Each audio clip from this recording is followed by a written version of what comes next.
कथा में हम लोग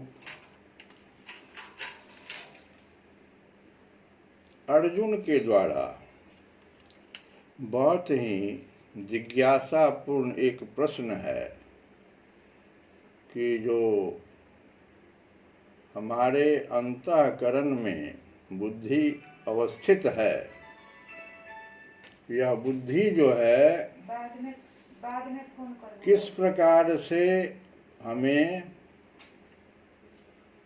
समाधिस्थ होने के तरफ जाती है। यह बुद्धि कैसे हम समझें कि समाधिस्थ हो गई? जिस समय वह योग से जुड़ जाता है, जिस समय वह योग से जुड़ जाता है, ये प्रक्रिया कब होती है? अर्जुन पूछ रहा है भगवान कृष्ण से। कल इसी की चर्चा हम लोग कर रहे थे। इसी में एक बात जो आई वो अंतःकरण के शुद्धि की बात थी। अंतःकरण में कामनाएं बहुत होती है और इस कामना का निवास स्थान मन है। कई प्रकार के कामना है तो कल हम बताए ही थे। उसमें सबसे जिसका स्वरूप सामने दिखाई पड़ता है वो इच्छा है। इच्छा जब कोई व्यक्त करता है तो दिखाई पड़ता है इसकी कामना क्या है, नहीं तो वास्तव में वासना के रूप में जब वही कामना रहता है, तृष्णा के रूप में जब वही कामना रहता है तो वो हमें दिखाई भी नहीं पड़ता है।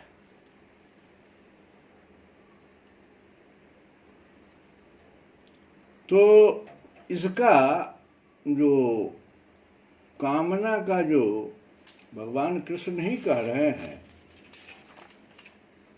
कि इंद्रियाणि मनोबुद्धिर्ध्याधिष्ठानम् उच्यते एतैर्विमोहयत्येष ज्ञानमावृत्य देहिनम्। इंद्रियां जो हैं, इंद्रिय, मन और बुद्धि, ये सब काम के वास स्थान, घर जैसे निवास स्थान है। काम रुकता कहाँ? घर उसका कहाँ है? कहाँ जाकर के ठहर जाता है? रात में खुद सोता भी है, आनंद लेता है। ये हमारी जो इंद्रियां हैं, 5 कर्मेंद्रियां, 5 ज्ञानेंद्रियां, जो हमको खूब घुमाते रहता है। किसी का फोन आ गया बस उधर दिमाग चला गया, उतना देर भी हमको रुकने के लिए तैयार नहीं है। ये इंद्रिय, ये मन, अरे राम राम, जिधर इंद्रिय विषय जिधर दौड़ा मन उधर दौड़ गया। कोई विचार नहीं कि हम कहाँ हैं।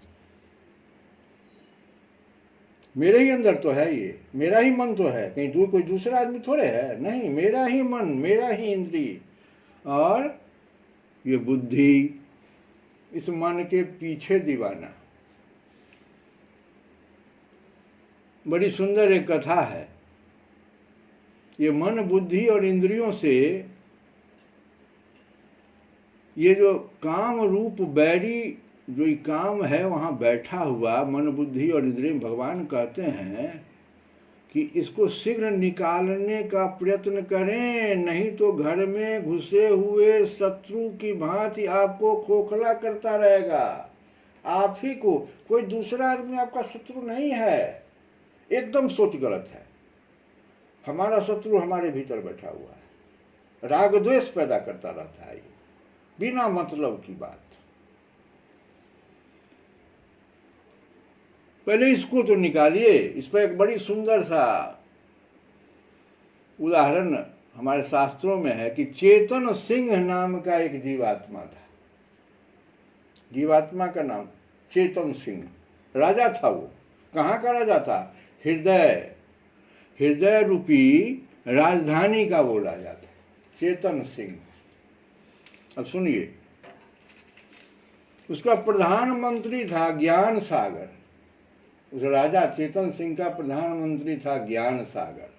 ये ज्ञान सागर कौन था? बुद्धि। देख लीजिए आपके ऊपर कैसे कैसे राजधानी बना दिया है हृदय में। चेतन सिंह राजा जो जीवात्मा है, जिसके निकल जाने पर हमारा यह शरीर सब हो जाता, हमारा पुत्र भी इसको छूने के लिए तैयार नहीं है, कहता बाहर निकालो, ये हमारा कोई नहीं अब है, सब है। ये जीवात्मा का इतना महत्व है, ये राजा इस शरीर का, उसका नाम चेतन सिंह रखा गया। प्रधानमंत्री उसके ज्ञान सागर, और जो मंत्री था प्रधानमंत्री उसका नाम था चंचल सिंह। हा, नाम कितना सुंदर। ये मन का नाम है चंचल सिंह, बड़ा सुंदर नाम है। तो ये प्रधानमंत्री था, लेकिन इसके कई स्टेट्स थे, 10 वो स्टेट्स तो जरूरी है इसके पास, 10 वो कर्म इंद्रिया, 10 ज्ञान इंद्रिया, क्या सब इंद्रिया मिला के 10 हुआ ना। तो 10 जगह एक वो मंत्री, एक वो मुख्यमंत्री था, उस सबका नाम से हमको क्या लेना देना। एक ठगवा था, ठगों का सरदार, उसका नाम था जगमोहन। हा, नाम कितना सुंदर, जगमोहन, संसार को मोहित करने वाला। ये कौन था? यही काम, ये जगमोहन जी है, नाम सुनिए इन्हीं का। आई बाबू साहब आ गए इस राजधानी में, कहे कि वो सब जगह, ये तो सब जगह किला बना लिया है। कौन? जीवात्मा चेतन सिंह तो सब जगह किला, बड़ा कड़ा, चेतन सिंह बड़ा कड़ा, किसी से कोई मतलब नहीं। आत्मा को क्या मतलब है किसी से? कहा इसको कैसे तोड़ना हमको है, परमात्मा से इसको अलग कैसे करना है। इस चेतन सिंह नाम है, चेतना में रहता है हमेशा। सबसे पहले वो ये ठगों का सरदार जगमोहन जो है चंचल सिंह के पास पहुंच गया। नाम ही उसका चंचल था, रुपया इसके पास बहुत था जगमोहन के पास, दिखाया उसको वासनाओं का वो वहां पर संसार खड़ा कर दिया कि लो भाई क्या लेना हमसे है। चंचल सिंह वहां फंस गए और वो ले गए उसको प्रधानमंत्री बुद्धि के पास कि चलो हमसे तो नहीं सुनेगा जीवात्मा चेतन सिंह, चलो तो बोले प्रधानमंत्री से मिला देते हैं। उसको अपने कब्जे में लिया, ज्ञान सागर। अब लीजिए, अब पहुंच गया कहाँ? चेतन सिंह के पास। ये जगमोहन पहुंच गया, पूरे राजधानी पर इसका कब्जा हो गया। आपका अब और उसके बाद कई चीजों में इस चेतन सिंह को फंसाते गया बुद्धि और उस मन के साथ, 10 इंद्रियों के साथ कई जगह उससे अपराध करवा दिया। अंत में उसको हथकड़ी लगवा के जीवात्मा को जन्म मृत्यु के चक्कर में फंसा दिया, 84 लाख योनियों में भेज दिया। यही तो कथा है, इसको समझने की जरूरत है। यही भगवान यहाँ पर जो है ना अर्जुन को कहते हैं कि इंद्रियाणि मनो बुद्धिरध्याधिष्ठानमुच्यते एतैर्विमोह्यत्येष ज्ञानमावृत्य देहिनम्। इंद्रिय, मन और बुद्धि ये सब काम के वास स्थान हैं। मन, बुद्धि और इंद्रिय कामना युक्त मनुष्य के बस में नहीं रहते हैं। जो कामना युक्त मनुष्य है उसके वश में मन, बुद्धि और इंद्रिय नहीं रहते हैं और इन पर काम अपना अधिकार जमाए रहता है ये काम जगमोहन। तो मन, बुद्धि और इंद्रियों से काम रूप बैरी को, इस जगमोहन को शीघ्र ही निकाल दीजिए, इसका प्रयत्न कीजिए। ये प्रयत्न कैसे करेंगे? तो प्रयत्न हमको फिर बुद्धि से अब करना पड़ेगा, मन तो सुनेगा नहीं। मन तो रुपया खूब ठग लिया है जगमोहन से, अब बुद्धि से। भगवान ही कहते हैं देखो बुद्धि को हमको क्या करना पड़ेगा। बुद्धि जो है वो सत्यान्वेषण में लगा रहता है। अब इसके गुण को सुनिए, बुद्धि में अवगुण है तो गुण भी बहुत भारी है। बुद्धि सत्यान्वेषण में लगा रहता है। जब यह अज्ञान में पड़ता है, जगमोहन के फेरे में अज्ञान में जब पड़ जाता है तो जड़वत हो जाता है, नित्य को अनित्य समझने लगता है। भगवान के शरण में जाने पर अब इसका एक रास्ता है कि इसको भगवान के शरणागति बना दीजिए, सत्संग सुनाइए, शास्त्रों को दिखाइए, जहाँ सत्संग वहाँ जरूर सब काम छोड़ करके हम जाएंगे भाई। इस बुद्धि को हमको शरणागति देना है, इसी को पहले ठीक करना है।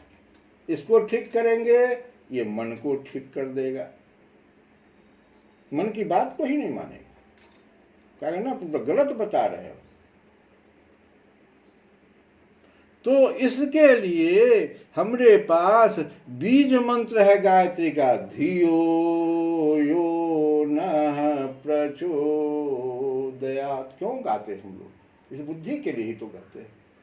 गायत्री का जो मंत्र है, और भी जो मंत्र हमारे हैं, आपके सरस्वती का गायत्री मंत्र भी है, सूर्य का गायत्री मंत्र भी है, कृष्ण का गायत्री मंत्र भी है, राम का, सब जी, हनुमत जी का तो जैसे आपके सरस्वती माता हमारी विद्या एवं प्रतिभा के ये हमारी माता है, तो इनके लिए गायत्री है, ओम वाग्देव्यै च विद्महे ब्रह्मपत्न्यै च धीमहि तन्नो देवी प्रचोदयात्। ये सरस्वती माता प्रसन्न करने के लिए, बुद्धि को शरणागति करने के लिए, यही मंथरा का बुद्धि खराब कर दिया गया था सरस्वती माता के द्वारा ही।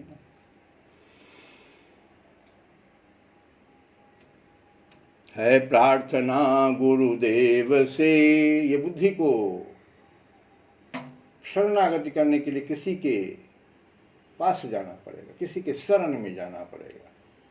हनुमान जी पूरे लंका को जला करके जब जानकी जी के पास आए तो धरी लघु रूप, वहां तो काल रूप में थे, लंका में जला रहे, लेकिन जानकी माता के पास आते छोटा। क्या संकेत कर रहा है? आपको शरणागति लेना है, अब उपदेश लेना है माता से।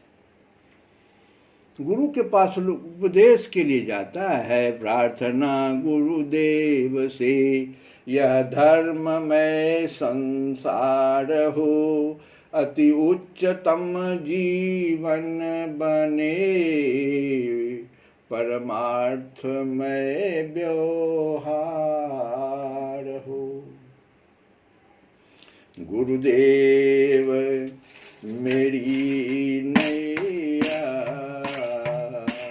उस पार लगा हो। गुरुदेव मेरी नैया उस पार लगा देना, अब तक जो निभाया आगे भी निभा देना। माना कपूत हैं हम, अपने अपने अवगुण को बोलो, छिपाओ मत। माना कपूत हैं हम, क्या रुष्ट रह सकोगे, क्या रुष्ट रह सकोगे। कोई माँ के पास अगर पुत्र चला जाए, कहे हम कपूत हैं, रुष्ट रहेगी माँ? ना, गुरु भी माँ। आहा, गुरु माँ। माना कपूत हैं हम, क्या रुष्ट रह सकोगे, मुस्कान प्यार अमृत क्या दे नहीं सकोगे,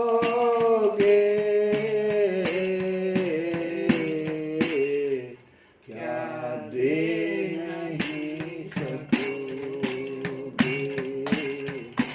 क्या दे नहीं सकोगे। दाता तुम्हारे दर से, दाता तुम्हारे दर से, जाए तो किधर जाए,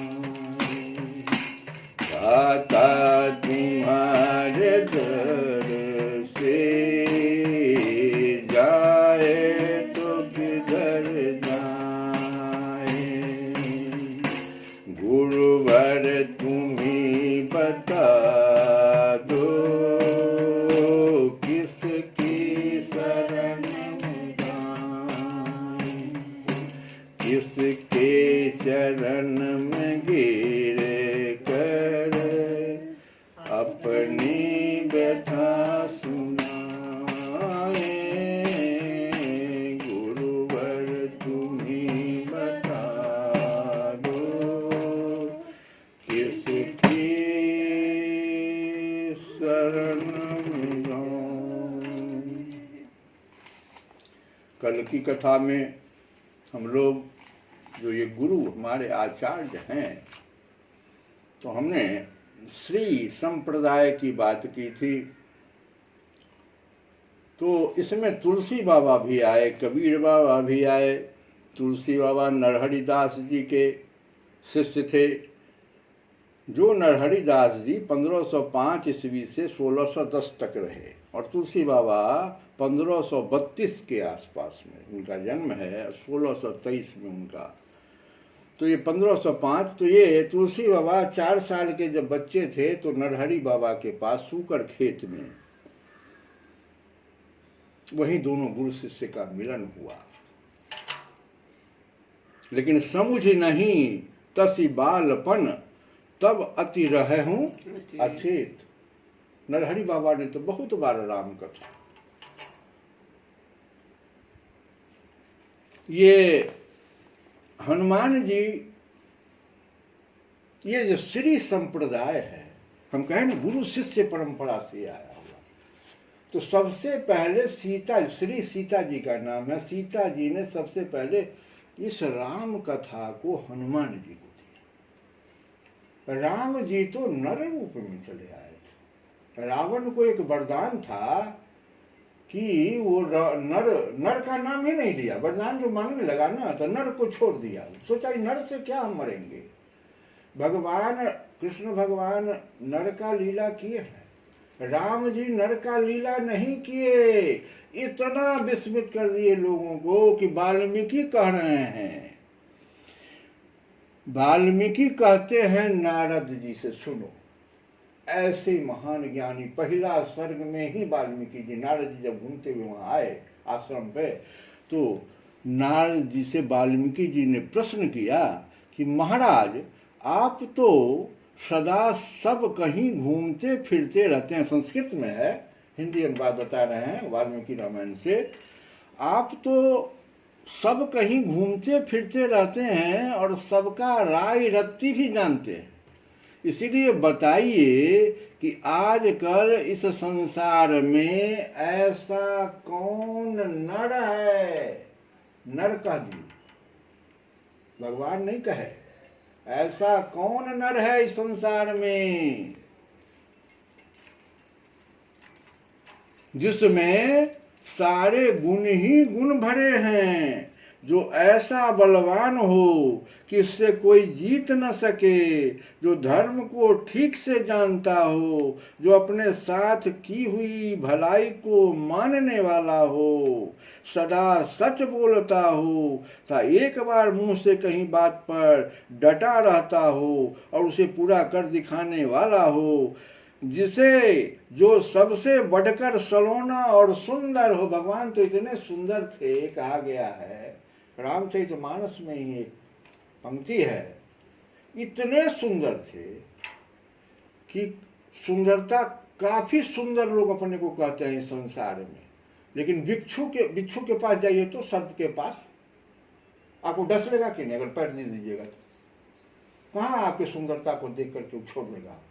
लेकिन भगवान इतने सुंदर थे कि जंगल में बिच्छू सर्प भी अपना जो है ना एक ऐसा कोमल बिछा देता था कि भगवान कहीं किसी तरह से इनको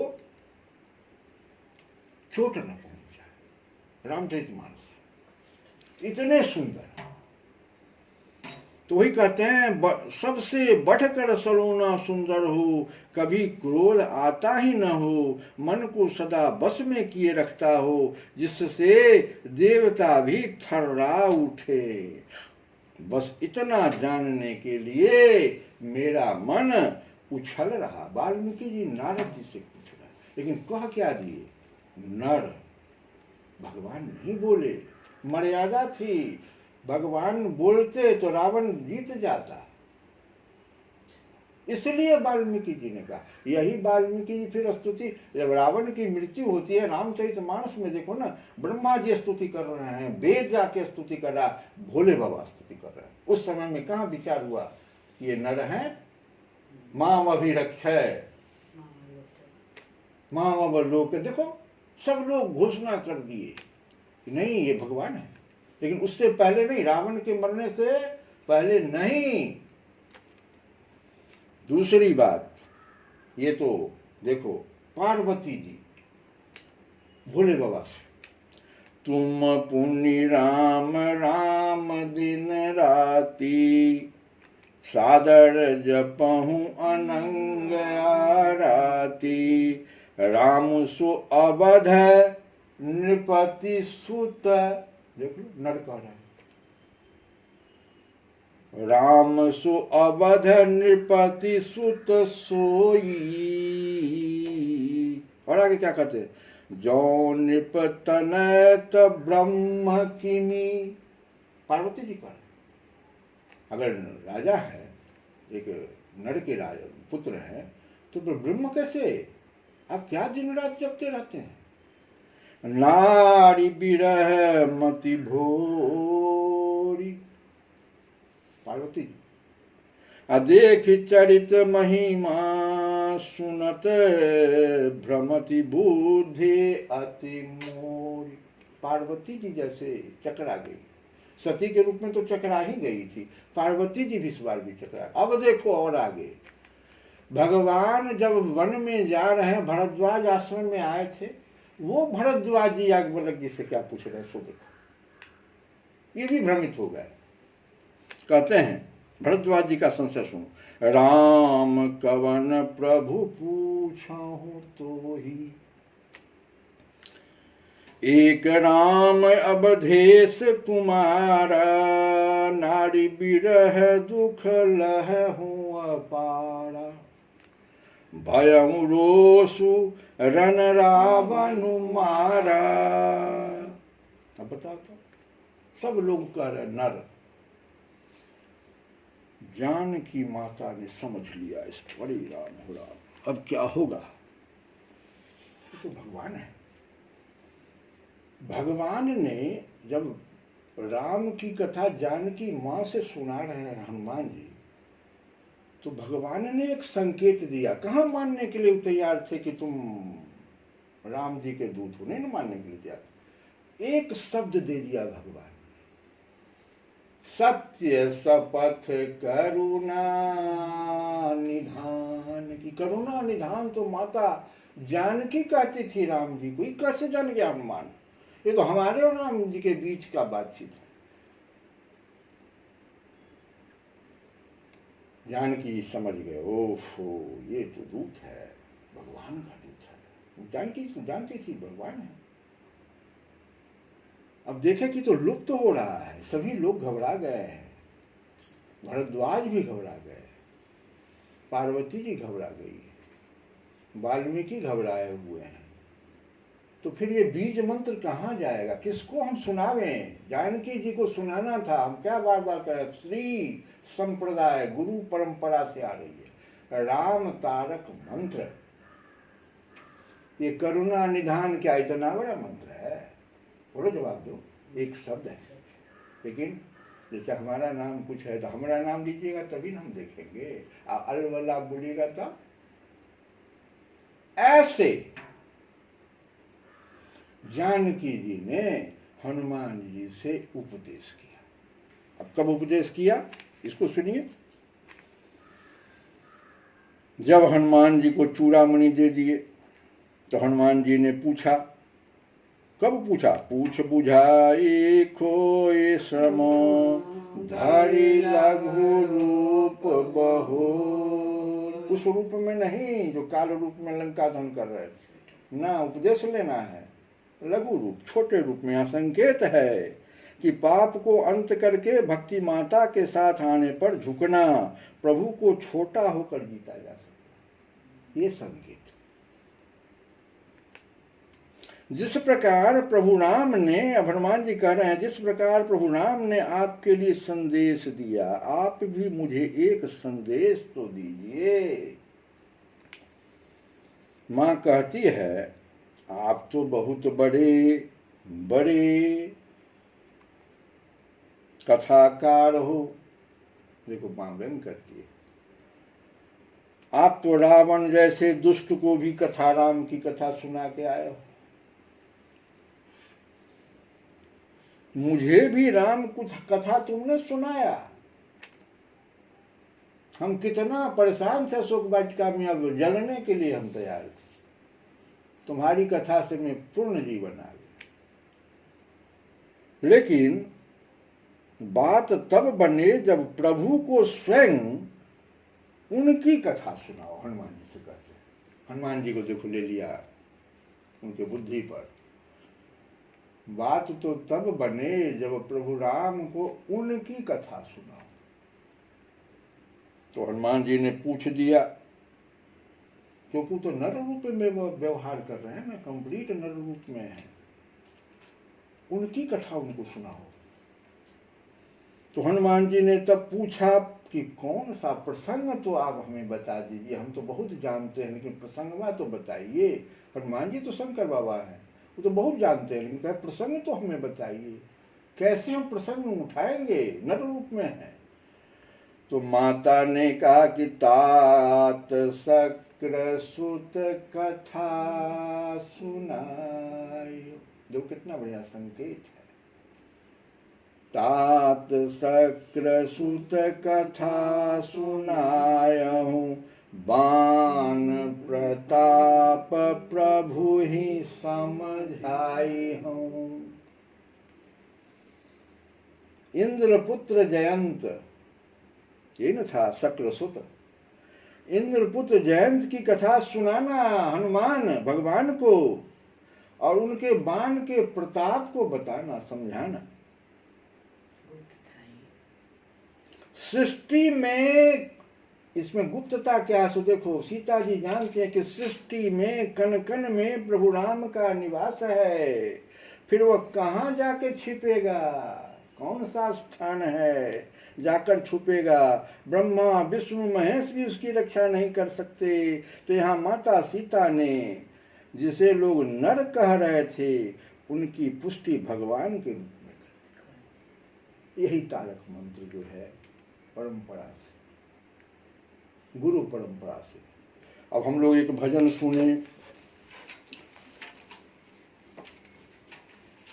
भजन भी अच्युतम केशवम, अच्युतम केशवम, ये है क्या?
कौन कहते हैं भगवान मरते नहीं, गोपियों की तरह